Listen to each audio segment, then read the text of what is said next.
Good morning and welcome to Falcon TV. It's Wednesday, February 17th, 2021. I'm Nadia along with the rest of the FTV crew. Bored much? As the pandemic and winter wears on, kids are especially feeling the drag, but maybe that's a good thing. Studies show that being bored actually stimulates the brain and therefore promotes creativity. People come up with new ways to not be bored, which we then call being creative, say psychologists. Parents can start by giving their kids nothing to do for a short amount of time, then build from there.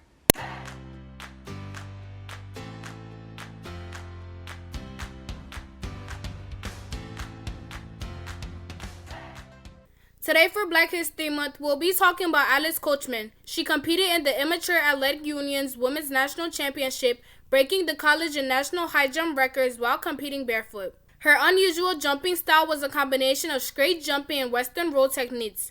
Coachman dominated the AAAU Outdoor High Jump Championship from 1939 through 1948, winning 10 national championships in a row.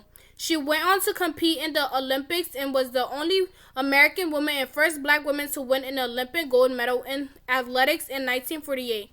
Her medal was presented by King George VI. She also became the first African American woman to endorse an international product when she was signed as a spokesperson by the Coca-Cola Company. Here's a story some may not enjoy. It's been 11 months since schools first shut down across the country and around the world. Most students in the U.S. are still experiencing disruptions to their learning, going into the classroom only a few days a week or not at all. To respond to this disruption, education leaders are calling for the reinvention of public education in order of the Marshall Plan, the massive U.S. initiative to rebuild Western Europe after all the devastations of World War II. It won't be cheap, experts say. The White House has put forward a plan that includes $130 billion to K-12 schools. Estimates put the full cost of recovery of $12,000 per student over 5 years, about 20% increase in spending for large districts. But those in the education world may say it will be more expensive to not fix this. Some ideas being floated around besides tutoring or updating the safety within schools will be keeping the schools open all summer in order to catch up on missed work. For the first time since November, average new daily coronavirus infections in the U.S. fell under 100,000, well below the average infection rate in December and January.